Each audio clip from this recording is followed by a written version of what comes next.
ಶ್ರೀ ಗಣಪತಿ ಶಾರದಾ ಗುರುಭ್ಯೋ ನಮಃ. ಶ್ರೀರಾಮ ರಾಮ ರಾಮೇತಿ ರಮೇ ರಾಮೇ ಮನೋರಮೆ ಸಹಸ್ರನಾಮ ತತ್ತುಲ್ಯಂ ರಾಮನಾಮ ವರಾನನೆ. ಶ್ರೋತೃಗಳಿಗೆ ಶ್ರೀಮದ್ ವಾಲ್ಮೀಕಿ ರಾಮಾಯಣದ ಅಯೋಧ್ಯ ಕಾಂಡದಲ್ಲಿ ತುಂಬಿದ ಮಹಾಸಭೆಯಲ್ಲಿ ದಶರಥನು ಶ್ರೀರಾಮನಿಗೆ ಯೌವರಾಜ್ಯಾಭಿಷೇಕ ಮಾಡುವ ವಿಷಯವನ್ನು ಪ್ರಸ್ತಾಪಿಸಿದುದು.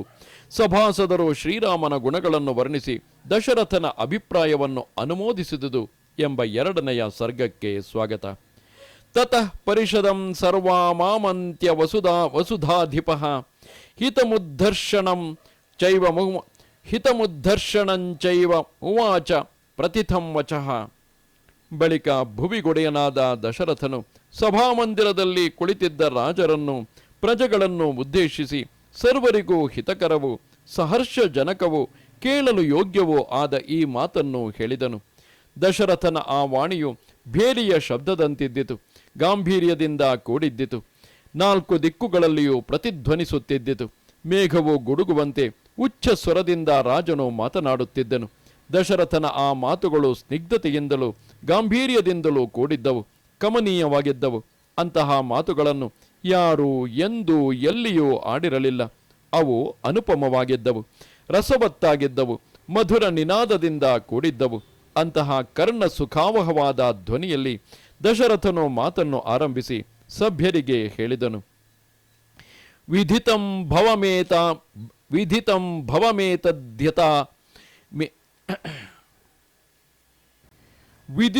ಭವತಾಮೇತದ್ಯಥಾ ಮೇ ರಾಜ್ಯಮುತ್ತಮಂ ಪೂರ್ವಕೈರ್ಮಮ ರಾಜೇಂದ್ರೈ ಸುತವತ್ ಪರಿಪಾಲಿತಂ.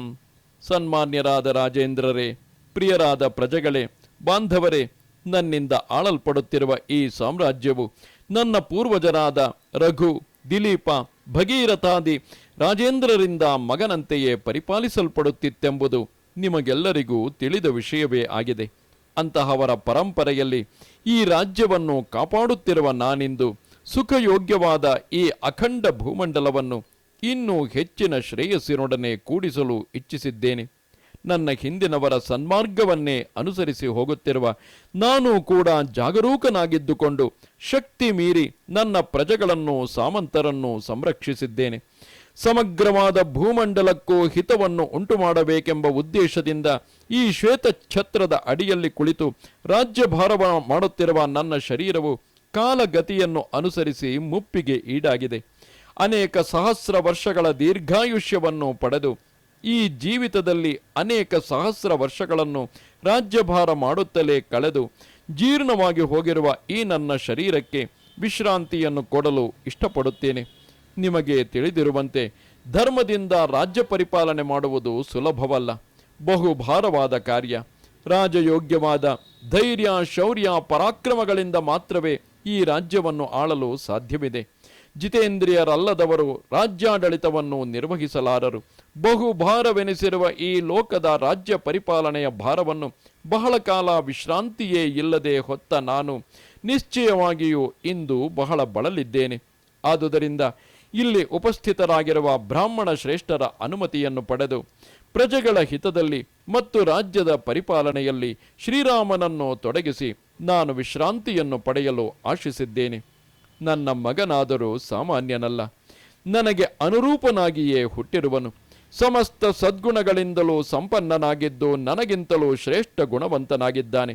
ಶತ್ರುಗಳ ಪಟ್ಟಣವನ್ನು ಜಯಿಸುವ ಸಾಮರ್ಥ್ಯವುಳ್ಳ ನಮ್ಮ ಶ್ರೀರಾಮನು ಪರಾಕ್ರಮದಲ್ಲಿ ಇಂದ್ರನಿಗೆ ಸಮಾನನು. ಆದುದರಿಂದ ಪುಷ್ಯ ನಕ್ಷತ್ರಯುಕ್ತನಾದ ಚಂದ್ರನಂತಿರುವ ಶ್ರೀರಾಮನನ್ನು ಯೌವರಾಜ್ಯ ಪದವಿಗೆ ನಿಯಮಿಸುತ್ತೇನೆ. ಕಾಂತಿಯುಕ್ತನಾದ ಲಕ್ಷ್ಮಣನ ಅಣ್ಣನಾದ ಶ್ರೀರಾಮನು ನಿಮ್ಮೆಲ್ಲರಿಗೂ ಅನುರೂಪನಾದ ಸ್ವಾಮಿಯು. 3 ಲೋಕಗಳು ಇವನನ್ನು ಒಡೆಯನನ್ನಾಗಿ ಪಡೆಯುವುದರಿಂದ ಈಗ ಇರುವುದಕ್ಕಿಂತಲೂ ಶ್ರೇಷ್ಠನಾದ ರಾಜನನ್ನು ಪಡೆದುಕೊಂಡಂತಾಗುತ್ತದೆ. ನನ್ನಿಂದ ಚಿರಕಾಲ ಪರಿಪಾಲಿತವಾದ ಈ ಭೂಮಿಯ ರಾಜ್ಯಭಾರ ನಿರ್ವಹಣೆಯನ್ನು ಶ್ರೀರಾಮನಿಗೊಪ್ಪಿಸಿ ಈ ಕೂಡಲೇ ಭೂಮಂಡಲವನ್ನು ಶ್ರೇಯಸ್ಸಿನೊಡನೆ ಕೂಡಿಸುತ್ತೇನೆ. ಮಗನಿಗೆ ರಾಜ್ಯಾಡಳಿತವನ್ನೊಪ್ಪಿಸಿ ನಾನು ಕ್ಲೇಶರಹಿತನಾಗುತ್ತೇನೆ. ನನ್ನಿಂದ ಕೂಲಂಕಷವಾಗಿ ಪರಿಶೀಲಿಸಲ್ಪಟ್ಟು ನಿಶ್ಚಿತವಾಗಿರುವ ಶ್ರೀರಾಮಾಭಿಷೇಕವು ಯೋಗ್ಯವಾದುದೆಂದು ಪ್ರಯೋಜನಕರವೆಂದು ನೀವು ಭಾವಿಸುವಿರಾದರೆ ನೀವೆಲ್ಲರೂ ಶ್ರೀರಾಮನ ಯೌವರಾಜ್ಯ ಪಟ್ಟಾಭಿಷೇಕಕ್ಕೆ ಅನುಮತಿಸಿರಿ. ಅಥವಾ ನಾನೇನು ಮಾಡಬೇಕು ಎಂಬುದನ್ನಾದರೂ ಹೇಳಿರಿ.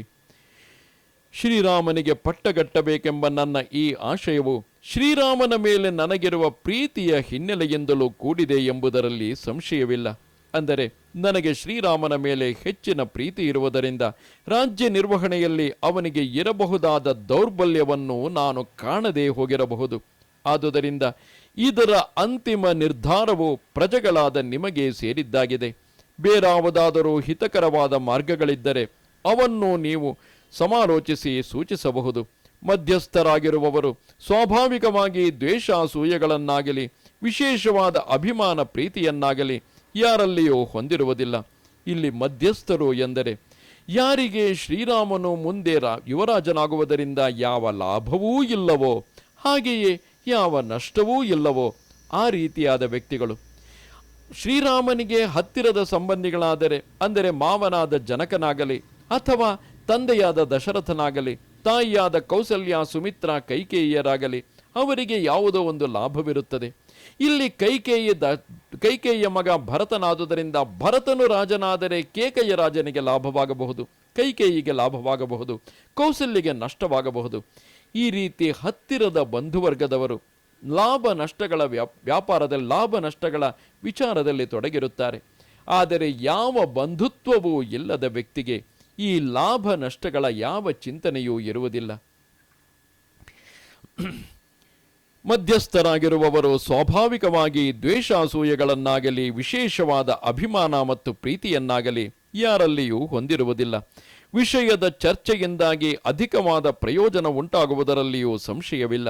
ಆದುದರಿಂದ ನಾನು ಹೇಳಿರುವ ಈ ವಿಷಯವನ್ನು ಕೂಲಂಕುಷವಾಗಿ ಚರ್ಚಿಸಿ ನನಗೆ ಸಲಹೆಯನ್ನು ಕೊಡಿರಿ. ದಶರಥನು ಹೀಗೆ ಹೇಳುತ್ತಿರುವಾಗಲೇ ಅಲ್ಲಿ ಉಪಸ್ಥಿತರಾಗಿದ್ದ ರಾಜರು ಅತ್ಯಂತ ಪ್ರಸನ್ನರಾಗಿ ಮಳೆಗರೆಯುವ ಮಹಾಮೇಘವನ್ನು ನೋಡಿದೊಡನೆಯೇ ನವಿಲುಗಳು ಕೇಕಾರವದಿಂದ ಅಭಿನಂದಿಸುವಂತೆ ದಶರಥನನ್ನು ಹರ್ಷೋದ್ಗಾರಗಳಿಂದ ಅಭಿನಂದಿಸಿದರು. ಸಮಸ್ತ ಜನಸಮುದಾಯದ ಸ್ನೇಹಮಯವಾದ ಆ ಹರ್ಷೋದ್ಗಾರಗಳು ಆ ಸಭಾಮಂಟಪವನ್ನೇ ನಡುಗಿಸುವುದಾಗಿದ್ದಿತು.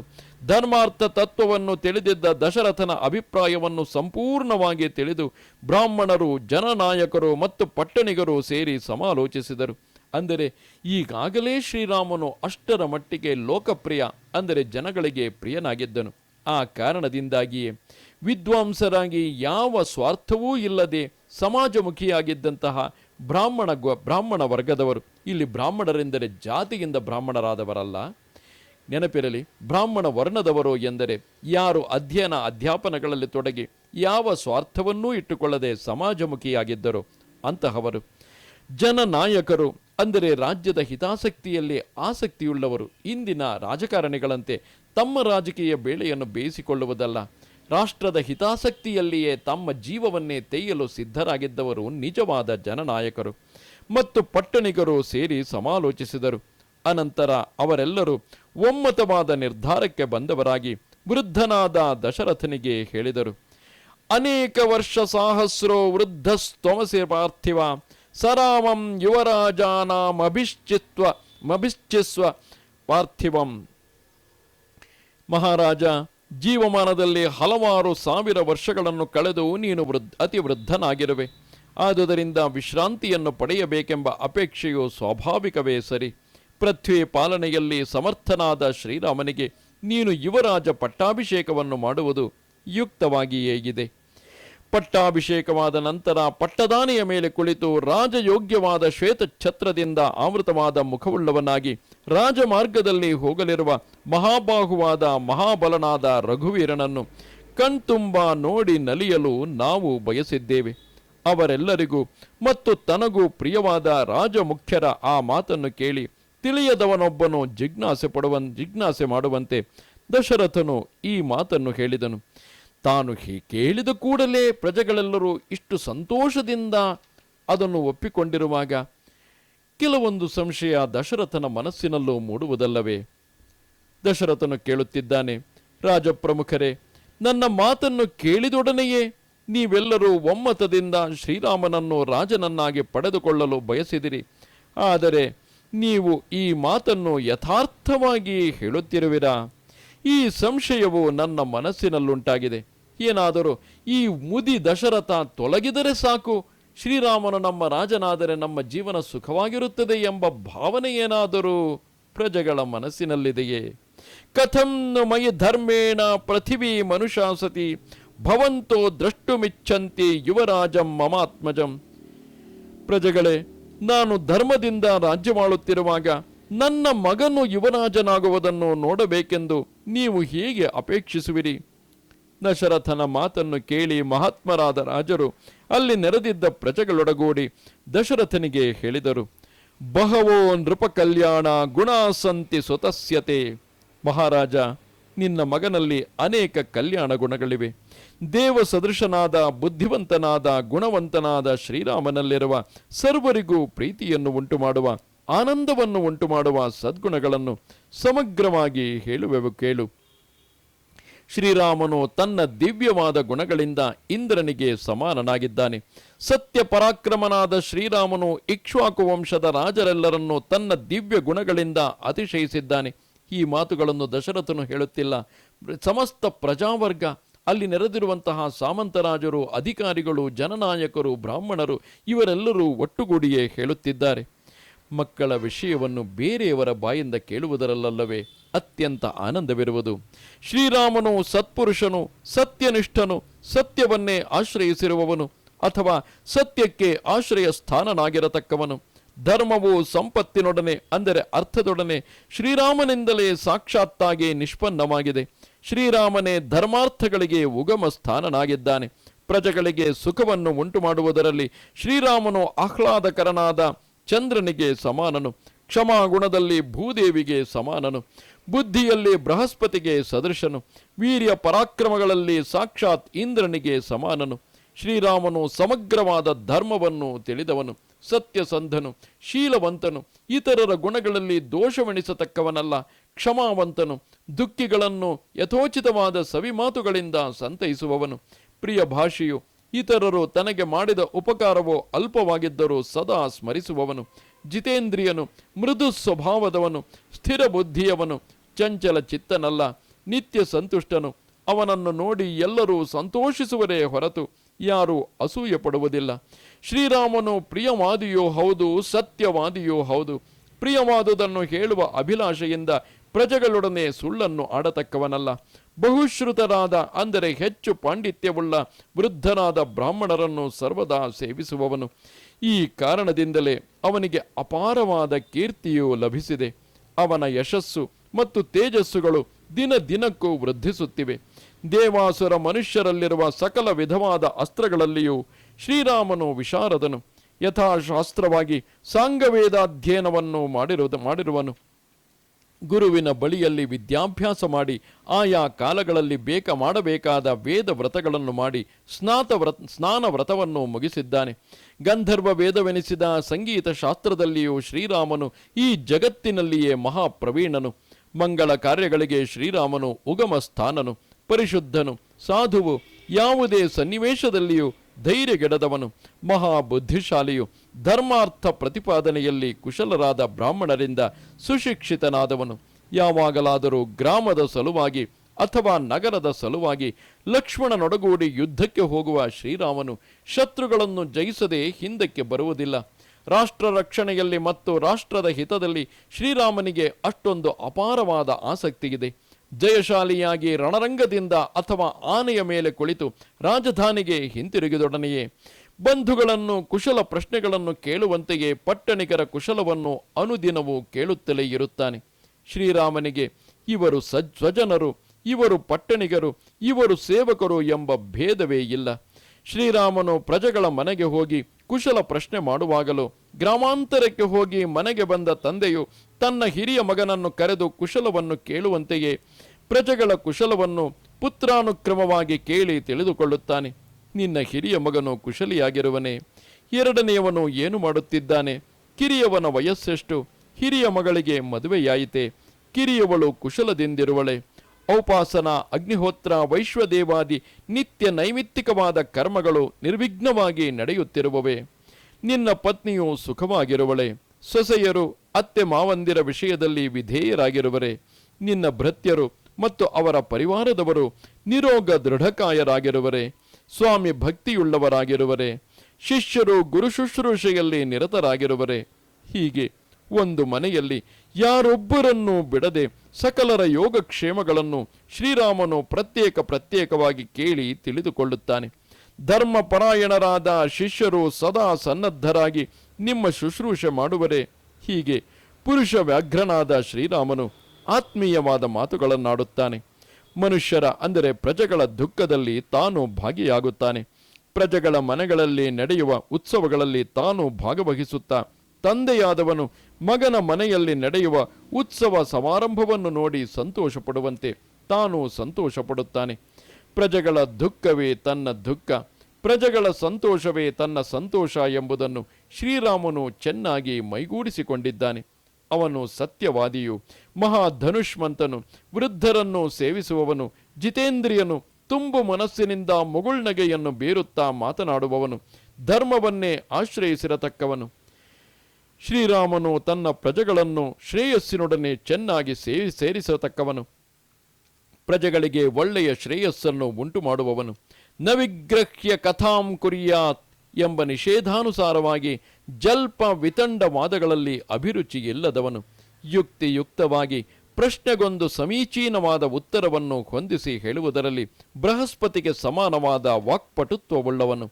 ಸುಂದರವಾದ ಹುಬ್ಬುಗಳುಳ್ಳವನು, ಕಮಲದಂತೆ ವಿಶಾಲವಾದ ಮತ್ತು ಕೆಂಪಾದ ಕಣ್ಣುಗಳುಳ್ಳವನು. ಹೆಚ್ಚೇನು ಹೇಳುವುದು ಮಹಾರಾಜ, ನಿನ್ನ ಮಗನು ಸಾಕ್ಷಾತ್ ವಿಷ್ಣುವಿನಂತೆಯೇ ಇದ್ದಾನೆ. ತನ್ನ ಶೌರ್ಯ ವೀರ್ಯ ಪರಾಕ್ರಮಗಳಿಂದ ಶ್ರೀರಾಮನು ಲೋಕಾಭಿರಾಮನಾಗಿದ್ದಾನೆ, ಲೋಕ ಮನೋಹರನಾಗಿದ್ದಾನೆ. ಪ್ರಜೆಗಳನ್ನು ಹೇಗೆ ಪಾಲನೆ ಮಾಡಬೇಕು ಎಂಬ ರಹಸ್ಯವನ್ನು ತಿಳಿದಿರತಕ್ಕವನು. ರಾಗದ್ವೇಷಾದಿಗಳಿಂದ ಕಲುಷಿತವಾಗದ ಇಂದ್ರಿಯಗಳುಳ್ಳವನು. ಅವನೊಬ್ಬನೇ ಏಕಾಕಿಯಾಗಿ 3 ಲೋಕಗಳನ್ನು ಪರಿಪಾಲಿಸಲು ಸಮರ್ಥನು. ಹೀಗಿರುವಾಗ ಕೇವಲ ಭೂಲೋಕವೊಂದರ ಪರಿಪಾಲನೆಯ ವಿಷಯದಲ್ಲಿ ಹೇಳುವುದೇನಿದೆ? ಶ್ರೀರಾಮನ ಕೋಪವಾಗಲಿ ಪ್ರಸನ್ನತೆಯಾಗಲಿ ಎಂದು ನಿರರ್ಥಕವಾಗುವುದಿಲ್ಲ. ಅಪರಾಧಿಯ ವಿಷಯದಲ್ಲಿ ಕೋಪಗೊಳ್ಳುತ್ತಾನೆ, ಹಾಗೆಯೇ ಅವನನ್ನು ಶಿಕ್ಷಿಸುತ್ತಾನೆ. ಸತ್ಪುರುಷರ ವಿಷಯದಲ್ಲಿ ಪ್ರಸನ್ನನಾಗುತ್ತಾನೆ, ಹಾಗೆಯೇ ಅವರ ಸೇವೆಯನ್ನು ಮಾಡುತ್ತಾನೆ ಅಥವಾ ಅವರಿಗೆ ಬೇಕಾದುದನ್ನು ಮಾಡುತ್ತಾನೆ. ಅಪರಾಧಿಯಾಗಿದ್ದರೂ ಶರಣಾಗತನಾದರೆ ಅನುಗ್ರಹ ಬುದ್ಧಿಯಿಂದ ಶಿಕ್ಷಿಸದೆ ಬಿಟ್ಟು ಬಿಡುತ್ತಾನೆ. ಮಹಾಪರಾಧವನ್ನು ಮಾಡಿ ವಧೆಗೆ ಯೋಗ್ಯರಾದವರನ್ನು ಸ್ವೇಚ್ಛೆಯಿಂದ ಸಂಹರಿಸುವುದಿಲ್ಲ. ನಿಯಮಬದ್ಧನಾಗಿ ಅವರನ್ನು ವಿಚಾರಣೆಗೆ ಗುರಿಪಡಿಸಿ ಅಪರಾಧವು ಸ್ಥಿರಪಟ್ಟ ನಂತರವೇ ಮರಣದಂಡನೆಗೆ ಆಜ್ಞೆ ಮಾಡುತ್ತಾನೆ. ಒಂದು ವೇಳೆ ನ್ಯಾಯಾಲಯದಲ್ಲಿ ಅವರ ಅಪರಾಧವು ಸ್ಥಿರಪಡದಿದ್ದರೆ ಅಪರಾಧಿಯ ವಿಷಯದಲ್ಲಿ ಕೋಪಗೊಳ್ಳುವುದಿಲ್ಲ, ಸೌಜನ್ಯವನ್ನೇ ತೋರುತ್ತಾನೆ. ಮನುಷ್ಯನು ಮಾಡಿದ ಒಳ್ಳೆಯ ಕಾರ್ಯದಿಂದ ಅಥವಾ ಅವನ ಗುಣಗಳಿಂದ ತೃಪ್ತನಾಗುವ ಮತ್ತು ಸಂತೋಷಪಡುವ ಶ್ರೀರಾಮನು ಅಂತಹ ಸದ್ಗುಣಿಗೆ ಅಥವಾ ಸತ್ಕರ್ಮಿಗೆ ಧನ ಕನಕಾದಿ ಐಶ್ವರ್ಯಗಳನ್ನಿತ್ತು ಗೌರವಿಸುತ್ತಾನೆ. ಇಂದ್ರಿಯ ನಿಗ್ರಹಗಳಿಂದಲೂ ಸಕಲ ಪ್ರಜೆಗಳಿಗೂ ಆಹ್ಲಾದವನ್ನು ಉಂಟುಮಾಡುವ ಮತ್ತು ಮನುಷ್ಯರಿಗೆ ಪ್ರೀತಿಯನ್ನು ಹುಟ್ಟಿಸುವ ಗುಣಗಳಿಂದಲೂ ಶ್ರೀರಾಮನು ಕಿರಣಗಳಿಂದ ಯುಕ್ತನಾದ ಸೂರ್ಯನಂತೆಯೇ ಬೆಳಗುತ್ತಿದ್ದಾನೆ. ಮಹಾರಾಜ, ಇಂತಹ ಸಕಲ ಸದ್ಗುಣ ಪರಿಪೂರ್ಣನಾದ ಸತ್ಯ ಪರಾಕ್ರಮನಾದ ಲೋಕಪಾಲ ಸದೃಶನಾದ ಶ್ರೀರಾಮನನ್ನು ಭೂದೇವಿಯೇ ನಾಥನನ್ನಾಗಿ ಮಾಡಿಕೊಳ್ಳಲು ಅಪೇಕ್ಷಿಸುತ್ತಿದ್ದಾಳೆ. ಹೀಗಿರುವಾಗ ಭೂಮಿಯಲ್ಲಿ ವಾಸಿಸುತ್ತಿರುವ ಪ್ರಜೆಗಳ ಅಭಿಪ್ರಾಯವನ್ನು ಕೇಳುವುದೇನಿದೆ? ಮರೀಚಿ ಬ್ರಹ್ಮನಿಗೆ ಪುತ್ರ ಗುಣಗಳಿಂದ ಯುಕ್ತನಾದ ಕಶ್ಯಪನು ಹುಟ್ಟಿದಂತೆ ನಿನ್ನ ಭಾಗ್ಯ ವಿಶೇಷದಿಂದ ನಿನ್ನ ಶ್ರೇಯಸ್ಸಿಗಾಗಿಯೇ ಶ್ರೀರಾಮನು ನಿನ್ನ ಮಗನಾಗಿ ಹುಟ್ಟಿದ್ದಾನೆ. ದೇವಾಸುರ ಮನುಷ್ಯರ ಸಮೂಹಗಳಿರುವೆಡೆಯಲ್ಲಿ, ಗಂಧರ್ವ ಸರ್ಪ ಸಮೂಹಗಳಿರುವೆಡೆಯಲ್ಲಿ, ಸಕಲ ರಾಷ್ಟ್ರಗಳಲ್ಲಿ, ಪಟ್ಟಣಗಳಲ್ಲಿ, ಊರುಗಳಲ್ಲಿ, ಹಳ್ಳಿಗಳಲ್ಲಿ, ಅಂತಃಪುರದಲ್ಲಿ, ಅಂತಃಪುರದ ಹೊರಗಡೆಯಲ್ಲಿ, ಇಬ್ಬರು ಸೇರಿದೆಡೆಯಲ್ಲಿ ಸರ್ವತ್ರ ಶ್ರೀರಾಮನ ಮಾತೇ ಆಗಿದೆ. ಆತ್ಮಜ್ಞಾನಿಯಾದ ಶ್ರೀರಾಮನಿಗೆ ಎಲ್ಲರೂ ಬಲವನ್ನು, ಆರೋಗ್ಯವನ್ನು, ದೀರ್ಘಾಯುಷ್ಯವನ್ನು ಅಭಿಲಾಷಿಸುತ್ತಾರೆ. ಸ್ತ್ರೀಯರು, ವೃದ್ಧರು ಮತ್ತು ತರುಣಿಯರು ಯಶೋವಂತನಾದ ಶ್ರೀರಾಮನ ಶುಭಾಕಾಂಕ್ಷಿಗಳಾಗಿ ಅನುದಿನವೂ ಸಾಯಂಕಾಲ ಪ್ರಾತಃ ಕಾಲಗಳಲ್ಲಿ ಏಕಾಗ್ರಚಿತ್ತರಾಗಿ ಸಮಸ್ತ ದೇವತೆಗಳಿಗೂ ನಮಸ್ಕಾರ ಮಾಡುತ್ತಾರೆ. ಮಹಾರಾಜ, ಪ್ರಜೆಗಳು ಅನುದಿನವೂ ದೇವರ ಸನ್ನಿಧಿಯಲ್ಲಿ ಮಾಡಿಕೊಳ್ಳುತ್ತಿರುವ ಪ್ರಾರ್ಥನೆಯು ನಿನ್ನ ಪ್ರಸನ್ನತೆಯಿಂದ ಫಲಿಸುವಂತಾಗಲಿ. ರಾಮಮಿಂದೀವರ ಶ್ಯಾಮಂ ಸರ್ವಶತ್ರು ನಿಬರ್ಹಣಂ ಪಶ್ಯಾಮೋ ಯೌವರಾಜ್ಯಸ್ಥಂ ತವೋ ರಾಜೋತ್ತಮಾತ್ಮಜಂ. ರಾಜಶ್ರೇಷ್ಠನೇ, ಕನ್ನೈದಿಲೆ ಹೂಗಳ ಸಮೂಹದ ಕಾಂತಿಗೆ ಸಮಾನನಾದ ಶ್ಯಾಮಲ ವರ್ಣದ ಕಾಂತಿಯಿಂದ ಕೂಡಿರುವ ಸಕಲ ಶತ್ರು ಸಂಹಾರಕನಾದ ಶ್ರೀರಾಮನು ಯೌವರಾಜ್ಯ ಪದವಿಯಲ್ಲಿ ಅಭಿಷಿಕ್ತನಾಗುವುದನ್ನು ನಾವೆಲ್ಲರೂ ನೋಡಬಯಸಿದ್ದೇವೆ. ಅಂತಹ ಭಾಗ್ಯವು ನಮಗೆ ಪ್ರಾಪ್ತವಾಗಲಿ. ವರದನೆ ದಶರಥ ಮಹಾರಾಜ, ದೇವದೇವನಾದ ವಿಷ್ಣುವಿಗೆ ಅನುರೂಪನಾದ ಸಕಲ ಲೋಕಗಳ ಅಂದರೆ ಪ್ರಜೆಗಳ ಹಿತದಲ್ಲಿಯೇ ಸರ್ವದಾ ನಿರತನಾದ ಉದಾರಿಯಾದ ಅಥವಾ ಉದಾರಿಗಳಿಂದ ಸಂಸೇವ್ಯಮಾನನಾದ ನಿನ್ನ ಮಗನಾದ ಶ್ರೀರಾಮನಿಗೆ ನಮ್ಮೆಲ್ಲರ ಹಿತಕ್ಕಾಗಿ ಸಂತೋಷದಿಂದ ಯುವರಾಜ ಪಟ್ಟಗಟ್ಟುವುದು ನಿನಗೆ ಯೋಗ್ಯವಾಗಿದೆ. ಇದು ಶ್ರೀಮದ್ ವಾಲ್ಮೀಕಿ ರಾಮಾಯಣದ ಅಯೋಧ್ಯ ಕಾಂಡದಲ್ಲಿ 2ನೆಯ ಸರ್ಗವು. ನಮಸ್ತೆ ಶಾರದೆ ದೇವಿ ಕಾಶ್ಮೀರ ಪುರವಾಸಿನಿ ತ್ವಾಮಹಂ ಪ್ರಾರ್ಥಯೇ ನಿತ್ಯಂ ವಿದ್ಯಾದಾನಂಚ ದೇಹಿಮೆ. ನಮಸ್ಕಾರ.